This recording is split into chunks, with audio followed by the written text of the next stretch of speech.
Regular Show aired on Cartoon Network and is currently the second longest running Cartoon Network show behind Adventure Time. During its run, you'd expect to pick up interesting antagonists, but which of these villains are the worst? Hey guys, I'm Brad with Wicked Binge, and this is Regular Show Villains, Evil to Most Evil. Alright, here are the rules. First, only villains from episodes of Regular Show and from the movie, so no comics or games or anything like that. Second, the villain must appear at least twice. Regular Show has a good track record of one-off villains, and we'd be here all day if we included them. Now it's time to talk about the bad guys. This is the bad to evil category. Starting off the list is Party Pete. Pete is assumed to be an Austrian party guy who was kidnapped by the underground party cloning organization. He was cloned by the organization, and his clone held parties in his place. The clone would do any party for $50 and included an ice statue. With Mordecai and Rigby, however, he only partied for 10 minutes because of a lack of funds, and then drank so much cola he exploded. The real Party Pete helps Mordecai and Rigby defeat the organization after they kidnap Benson. Pete then retires from partying after this incident and relinquishes his title of Party King to Benson. Pete is an antagonist, but nothing more than that. He can be barely considered a villain. The next villain on the list is Dr. Ruben Langer. Dr. Langer is an evil scientist who appears towards the back end of the show. He's responsible for putting a dome on the park for the second time. For some unknown reason, he wants to usurp Benson's role as the park manager. However, as time goes on, he instead decides to test the park workers rather than become one. He also inevitably sends the park workers into space. He did this because he was part of the group that wanted to unleash Pops' true power. Langer is revealed to have done everything for the forces of good, which stops him from ranking any lower on our list. The final pseudo-bad guy on this list is Nikolai, or Thomas, the Russian spy. Thomas is a Russian spy who's looking to move the park from the United States to Russia. He does this by going undercover as a park intern who eventually becomes a functioning member of the park. He grows a blossoming friendship with Mordecai, Rigby, Muscleman, among many others, and he becomes fond of them. He found out that the plan with the park was to make it explode. Instead of letting Russia do such a thing, he turns the landmass around and goes back to United States soil. He then goes into hiding and appears from time to time. Despite his trickery, Thomas eventually becomes a good guy, stopping him from falling into the depths of our list. A solid bold classic, the Summertime Song is next. The Summertime Song is the living embodiment of summertime loving in the summertime by Solid Bold. Mordecai and Rigby find a cassette with the song and play it, which gets stuck in Rigby's head. The song then becomes a living tape that begins to annoy the park workers, even stopping them from working. It's eventually defeated when Mordecai and company write a catchier song. The living embodiment of the song is resurrected in Exit 9B, where Mordecai defeats them once again. The Summertime Song is more of a nuisance and runs on instincts. The Destroyer of Worlds is our next villain.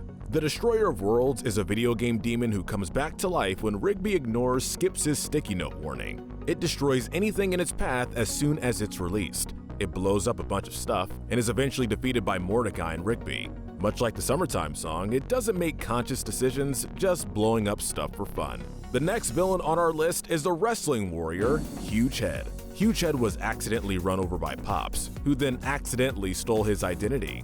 Huge Head vows to get revenge on Pops and is seen plotting his revenge repeatedly from the bushes. He eventually tries to do his plan by ambushing Pops at the ugly hole that had formed. Instead, he's pushed into said hole and becomes a giant floating head, which he finds very nice and realizes he is no longer mad at Pops.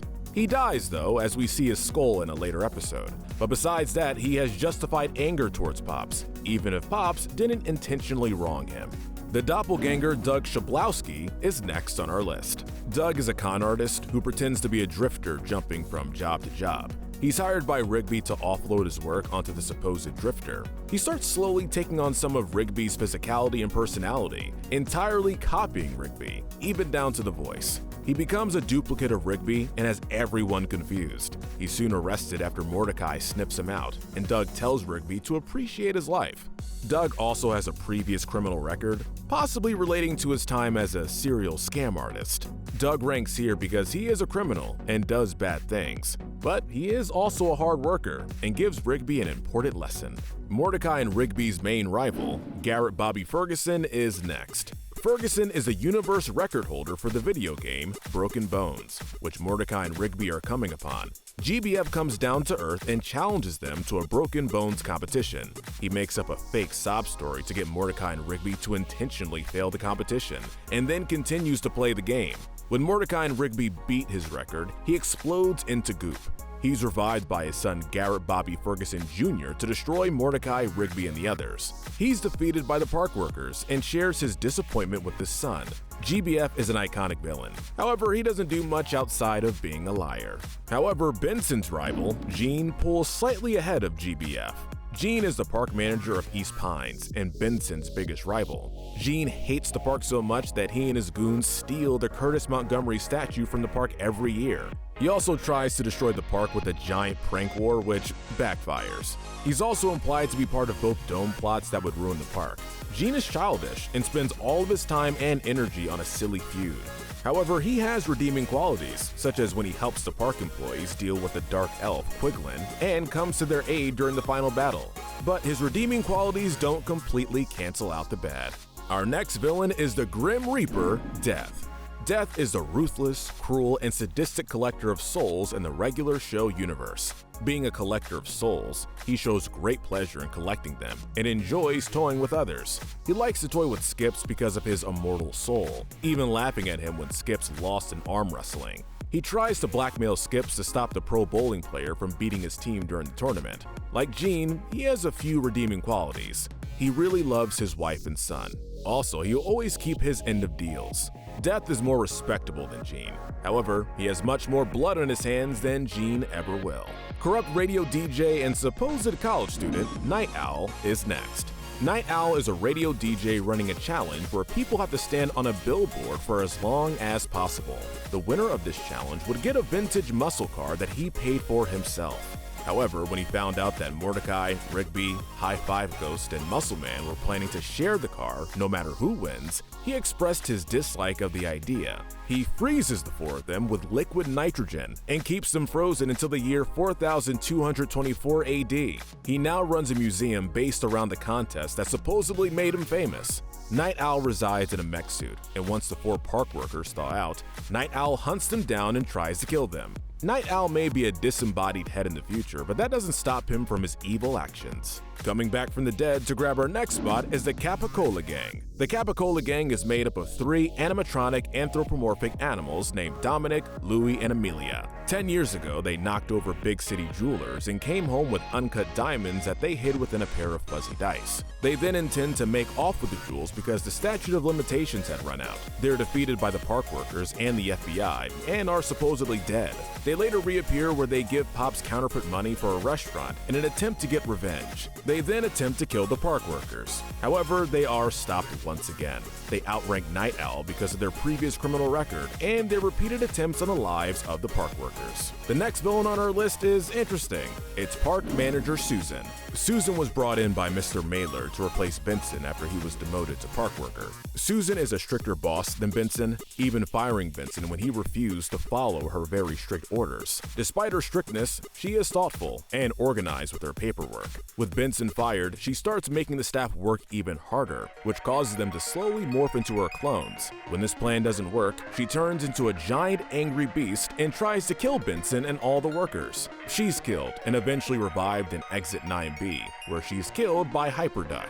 Susan may not have the criminal record of the Capicola Gang. Still, she was trying to turn all the workers into clones of her, which is a terrible act. She ranks here because of her strictness, attempt to transform the workers, and a murder attempt. Next is Principal Party Horse. Principal Party Horse is a horse from the Party Horse planet. He's also the principal of the school where Party Horse 42699 comes from. When Party Horse 42699 comes to Earth, Principal Party Horse follows him. He tries to force 42699 to take his history test and gives him an hour to study. However, there's another reason why he lands in this section. He threatened 42699 by saying he would destroy planet Earth if he fails the test. Not only did he threaten to blow up the Earth, he intentionally tried to stop Rigby from giving him the sharpener when 42699 broke his pencil. We don't know if he wanted to blow up the Earth or just wanted to watch 42699 fail, but he tried to make the horse fail either way. Not to mention the whole threatening the Earth thing. Internet, or streaming, is next. Internet is the living embodiment of the internet,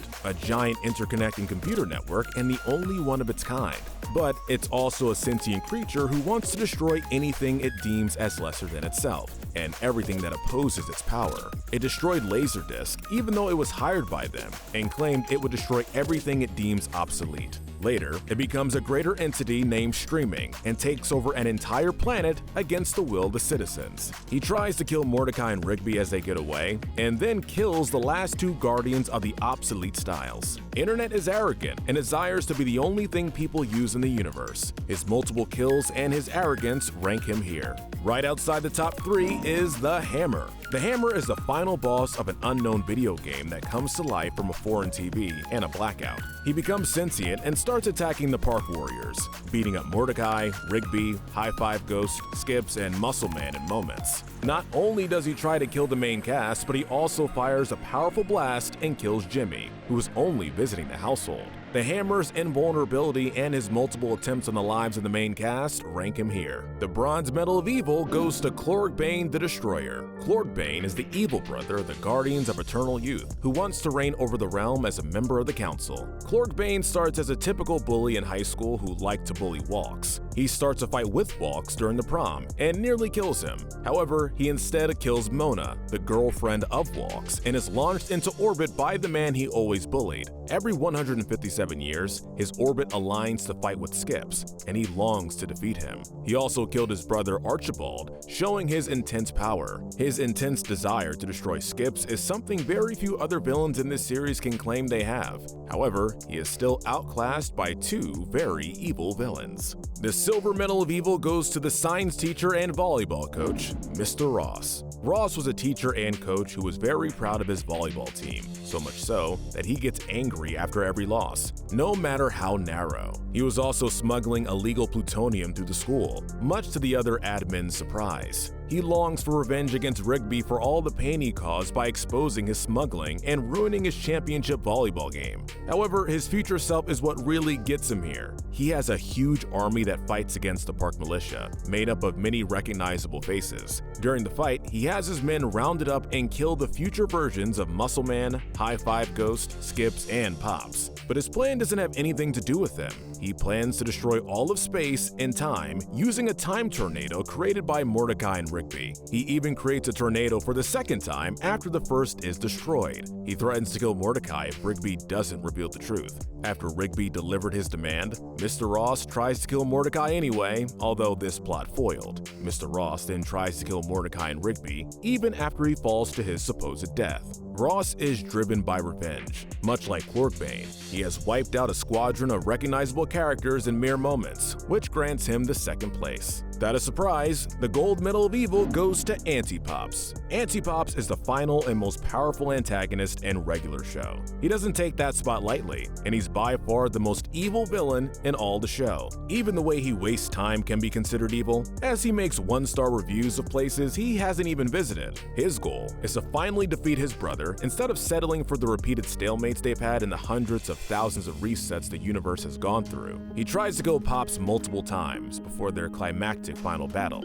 He wants to destroy the entire universe and nearly completed this goal many times in the past. However, he's always stopped by his brother when the two clash and reset the universe. Even when doing small, insignificant things, he does them in an evil way, such as erasing a cashier from the entire universe because he was taking too long. Even though he's the most evil, he does have one redeeming quality. He dies with remorse in his heart because of his brother. Also, he's voiced by Freddy Krueger, which is fun. But don't go just yet, we have some medals to give out. Okay. The Darwin medal was hard to place, but it goes to Gene, mostly because he started a prank war with a well-known prank mastermind, Muscle Man. The Gluttony medal definitely goes to Party Pete, or at least his clone, who drank so much cola that he exploded. A hard one to pick because of the options was the Wrath medal, which eventually went to the Hammer because his whole deal is anger and punching things. We give the Greed medal to Night Owl, who froze Mordecai and company just for the money that would be made because of it. The Pride medal could have gone to a few people, but we chose internet or streaming because he feels that he is leagues above the other obsolete formats. We're giving the Sloth medal to Hugehead, mostly because every time he appeared while plotting, he continually put it off by saying, not yet. Finally, grabbing the Envy medal is Doug, a literal shapeshifter who takes over people's lives and is obviously envious of Rigby's life. Alright guys, that's the list. But let us know in the comment section if you agree with our ranking, and tell us what we should cover next. Remember to hit that notification bell and binge our Good to Evil playlist, where we break down the morality of the characters in your favorite cartoons, shows, and movies. But most importantly, stay wicked.